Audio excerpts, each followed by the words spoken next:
I'm Becca Gill. I'm senior producer at Trigger, and I've been working for Trigger for about 3 years. And then recently I've been working on Ground Digital, which is the project that we are developing here at the studio.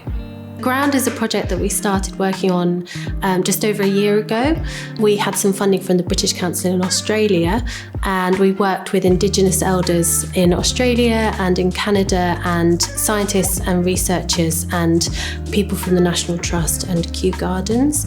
And we talked about the concept of plants, and at that point we were really interested in patenting and the patenting of plants, and then the commodification of them, and then the lack of resource that then goes back to the people who've kind of originated the ideas of how to use those plants.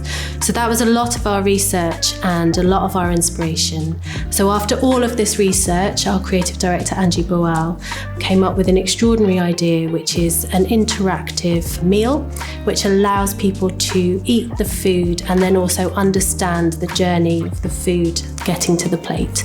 So as part of that meal, we want to take people through this experience. And like we always do at Trigger, we always want to have a legacy or an impact that goes beyond that experience. So the studio funding is going to enable us to develop a digital project that goes alongside this meal, and that's called Ground Digital.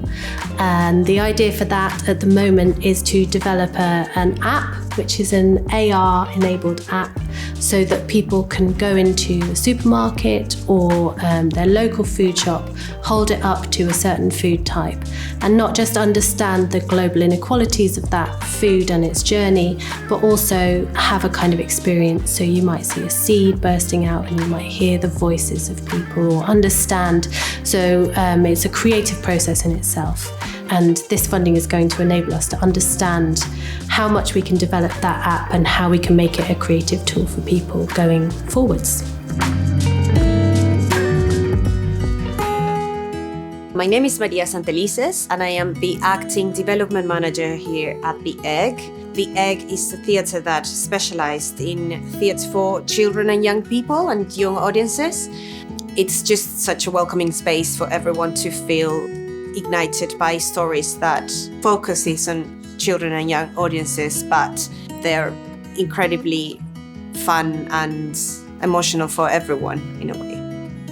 We're very pleased to be part of the Studio Innovation Fund. It has been a real catapult for us to develop our creative captioning in Awardee, which is our first disability-led and creative captions Christmas show here at The Egg. Awardee, A Peter Pan Story, is an adaptation of the original Peter Pan tale written by J.M. Barrie, and it was written by James Baldwin, and it's being produced by our producer Laura Knight, and it's going to be directed by the amazing Jenny Davis. And an important part of the show is that it's going to include creative captioning, which makes a real immersive experience for our audiences. What we make is an experience that is accessible for our hearing impaired audiences, and also people that English is not the first language, and also our audiences that might struggle with focus. So this creates a more engaging experience for them as well. We're going to be working with disabled actors as well, which is something really exciting for us to be able to have gained that trust. The show starts on the 1st of December until the 13th of January, and it's really for all audiences, and it is a provocation to dialogue, to open up to different audiences, to different types of shows, and to think about how we all address differences, and at the same time it is a very exciting and uplifting story to tell.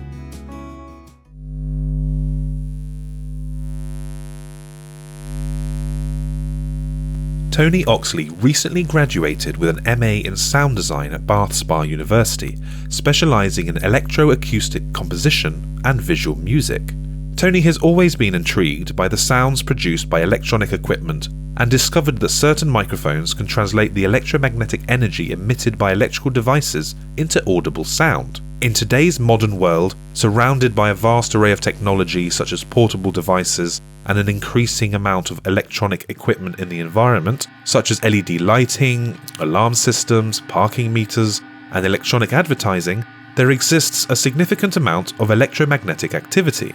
This could be likened to a form of man-made dark matter. that perpetually envelops us, in addition to the natural background electromagnetic radiation. While this project does not aim to investigate any potential adverse effects of this energy, Tony seeks to raise awareness about its existence and encourage conversations about its prevalence and potential impact. From an artistic perspective in sound design, Tony finds the sounds of electromagnetic energy fascinating. These sounds encompass a range from delicate clicks and buzzes to intricate and powerful drones filled with harmonic richness. Within these sounds, peculiar rhythms often emerge, and deeper exploration using modern audio equipment provides a revealing insight into the concealed inner workings of the machines that permeate our daily lives. The primary focus of this project is the creation of a fixed media electroacoustic audio composition that will be presented through loudspeakers. Tony is also experimenting with an audio-visual variation that combines electromagnetic sounds with analog glitch video techniques, homemade video synthesizers, and old CRT television sets. Workshops are also planned where individuals will have the opportunity to utilize electromagnetic microphones to delve into the inner workings of their personal devices. Hi, I'm Fran Chambers and my project revolves around AI and digital art. I'm originally from South Yorkshire, but I came to Bath to study my master's degree in fine art, where I specialise in moving image and video, and now have my own studio where I create all of my work. I film, edit and mostly star in all of my work, where I get to create my own fantasy world that explores feminist sci-fi, different futures, lots of fun, all entirely kind of with myself, filming, editing, starring, just kind of a big fun process. This project was prompted by my own use of AI in my practice, which I use an image and a text generation software to inspire and create stories within my work. And I wanted to be able to take this way of generating ideas and work to other people through workshops and then hopefully a solo exhibition of my own video AI work. The Studio Innovation Fund has been fantastic and supportive with me with this project, allowing me to take on a really ambitious series of work and helping me to allow other people to experience digital art and ways of making art that aren't normally easily accessible or like kind of the norm when it comes to making work. And then, taking this to unis and kind of adding it as a new element to the teaching. The solo exhibition I'm working towards will consist of a new body of work inspired by AI-generated images of classic artworks.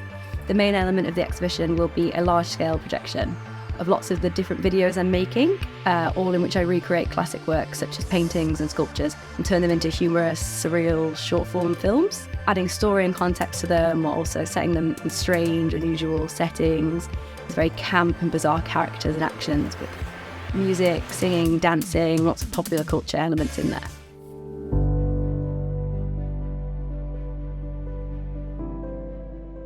I'm Lily. I am a recent graduate of Bath Spa. I am now alumni using Emerge as a creative space to work and start my own business, to be a practitioner who gets to create all these fabulous things, and also to work on things like the Innovation Project.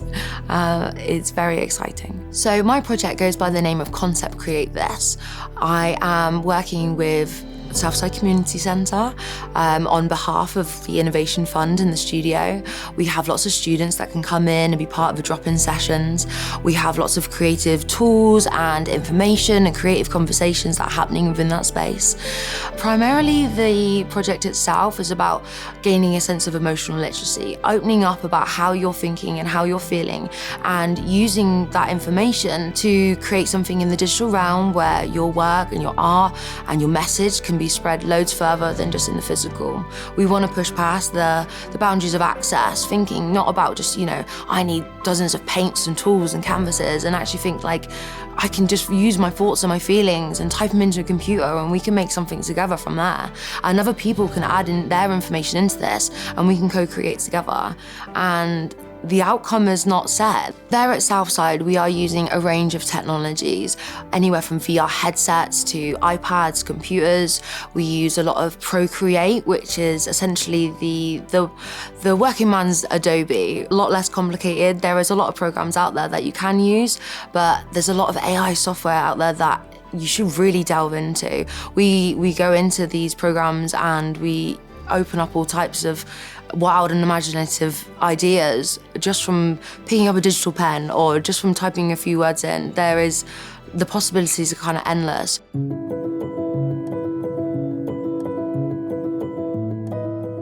My name is Debbie Beale.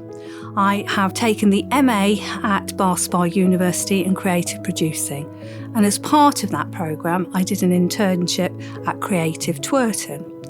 It's a community arts project which aims to reach people that come from less privileged backgrounds and introduce them to art.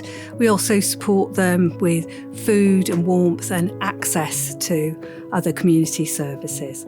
That prompted me to apply to the Studio Innovation Fund with some support, not just finances, but also advice and access to other creatives, to form a project which is called Twerton Totems.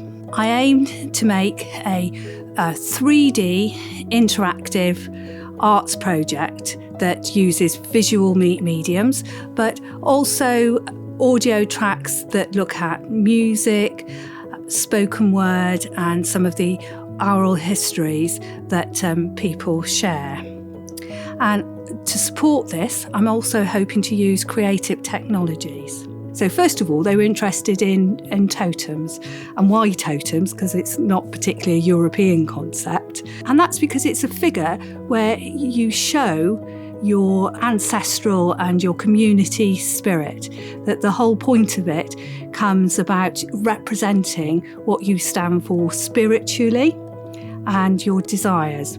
The next stage for us is to use augmented reality to do some painting and form this into computer graphics that we can ask a 3D printer to print out for us.